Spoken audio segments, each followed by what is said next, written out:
Hello and welcome to Thái Nguyên News. I'm Đặng Hương. Now the headlines. Thái Nguyên province meets with welfare and veteran company from South Korea.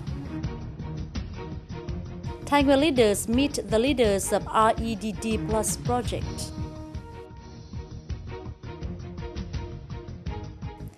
Điện Biên epic to result forever. On the 24th of April, the chairman of Thái Nguyên Provincial People's Committee, Dương Ngọc Long, met the leaders of the Korean Welfare and Veteran Company to explore investment opportunities in Thái Nguyên Province. The Korean Welfare and Veteran Company was founded in 2002. During this visit and survey, the company designs to cooperate with Thái Nguyên Province to build a waste treatment plant. Reportedly, the company currently has 4 waste treatment plants in Korea and 2 factories in China and Indonesia. In particular, the company is committed on creating employment opportunities for the local disabled and elderly people if its project is approved by Thái Nguyên. In return, Chairman Dương Ngọc Long appreciated the company's desire to invest in Thái Nguyên. He stressed that Thái Nguyên Province is actually calling for investors. In the coming time, the project of Samsung High-Tech Complex in Yên Bình Industrial Zone will go into operation, which will mean that industrial waste treatment will be a big necessity. Thus, environmental management is a big concern for the provincial leadership. He also promised to create favorable conditions for the company on a basis that it should be consistent with local conditions and regulations. On April the 24th, the delegation of the Upland Region Development and Research Center, headed by Dennis Marena, director of REDD Plus project, worked with leaders of Thái Nguyên Province to discuss organizing visits and experience exchanges for the project pilot model of reducing emissions and greenhouse gases from the efforts of reducing deforestation and forest degradation program. The Upland Region Development and Research Center has implemented this project in district of Bình Long Commune in Võ Nhai District and Phú Lương Commune in Đại Từ District, Thái Nguyên Province.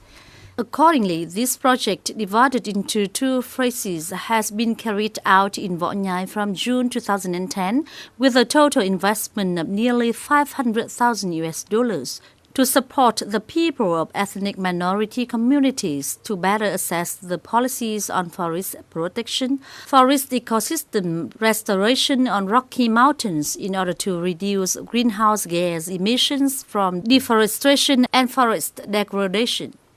Speaking at the meeting, Vice Chairman Đặng Viết Thuần commended the Upland Region Development and Research Center and donors of REDD Plus project for the show of concern and investment for Thái Nguyên Province. He stressed that the localities taking part in the project should have sound mechanisms and policies to innovate the forest management practices, propagandize people to participate and monitor the implementation. He added that, hopefully in the near future, this model will continue to be replicated in other localities in the province, especially in the communes which are in the process of new rural construction.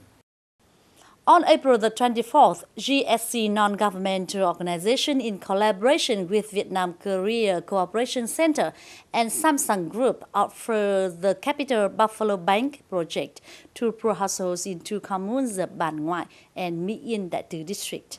This activity is in the project Building Hopeful Villages, financed by Samsung Group. As planned, 80 poor households of Bản Ngoại and Mỹ Yên communes will have an opportunity to utilize the total capital of 1,600 million Vietnam dong. On average, each household can borrow 20 million Vietnam dong in an annual interest rate of 4% to buy a female buffalo. The loans must be paid within 3 years. During the ceremony, sponsors hope that the households that were given the chance to borrow capital would use the money effectively to improve their living standard, eliminate hunger, and reduce poverty. They also promised to implement the project in many other localities in Thái Nguyên Province. In return, representatives of the two communes expressed their gratefulness to the attention accorded them by Thái Nguyên Authority and the sponsors, as they pledged to invest the borrowed capital in breeding cattle for additional income. On the morning of the 25th of April, at the Thái Nguyên Iron and Steel Workers Cultural House, the Thái Nguyên Department of Culture, Sports and Tourism organized the exhibit of maps, displays and materials on the Spratly and Paracel of Vietnam, the historical evidence. This is a meaningful activity to simultaneously celebrate the 39 years anniversary of the complete liberation of the south of Vietnam, 128 years of International Labor Day, the 60 years of victory of Điện Biên Phủ, and the 124th birthday of President Ho Chi Minh. The set exhibit is composed of 4 parts, displays of the text issued by feudal dynasty of Vietnam from the 17th century to the 20th century. Map collection affirming Vietnam's sovereignty over the two archipelagos of Spratly and Paracel. Some documents written in Chinese, French, Vietnamese languages on the information about Spratly, Paracel Islands belonging to Vietnam. A number of photographs and documents on daily lives of soldiers and people on the Spratly and Paracel archipelagos of Vietnam are also introduced.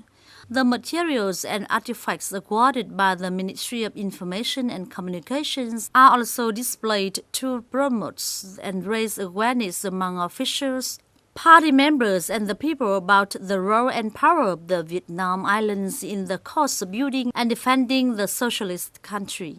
This exhibit display is opened until the 7th of May.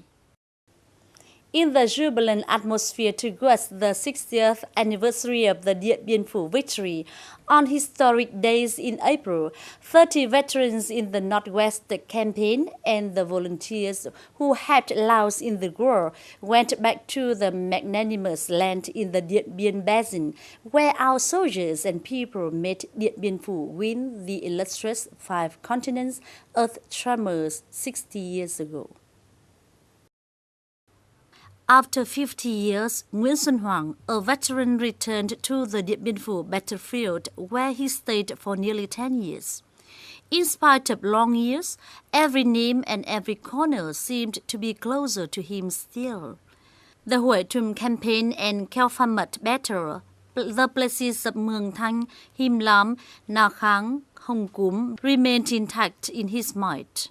Memories of arduous but glorious years are still deeply engraved in the faculties of his mind. Điện Biên is the second homeland not only for me but also for many other comrades. I'm deeply moved to see the love of people for Điện Biên soldiers in particular, as well as Angkor soldiers as a whole. As for every Northeast soldier, this visit to the old battlefield brought back lots of significant events worth remembering, especially because these visits happened at the time when all citizens are turned towards Điện Biên Phủ on the occasion of its 60th victory anniversary. Historic moments are replaying in their minds as they pass each relic and each area in the place. In a solemn space, Northeast veteran delegation respectfully offered flowers and burned incense from a altar buried in the Điện Biên Phủ cemetery. For every breath of smoke spiraling up into thin air, everyone seemed to deeply understand their sacrifice for the independence and freedom of the nation. Today, burning incense in the cemetery on the A1 hill, I'm deeply touched by the warriors who bravely sacrificed their lives for independence, for freedom of the nation, for the happiness of the people. Whether their names are known or not, all the people will always remember the services. They will live forever in the hearts of Vietnamese people. Although the Northeast veterans are just the next generations who didn't directly participate in the Điện Biên Phủ campaign, the strength of solidarity and patriotism manifested in the pictures and stories of the Điện Biên Phủ soldiers inspire them greatly. Điện Biên Phủ brings the magnanimous historic memories, glorious victory in the old days, rising up among the elders a tremendous feelings of praise and gratitude. Over the past 60 years, each Northeast soldier continues to be proud of the Điện Biên Phủ victory of brothers and comrades who fell on Mường Trời land for that remarkable and illustrious Điện Biên Phủ victory, in order that today this land imbued with our forefathers' vibrant blood and the salty sweat of many generations after them will continue to evolve in history in spite of changes brought about by modernization. That ends our program today. Thank you for watching. Goodbye and see you next time.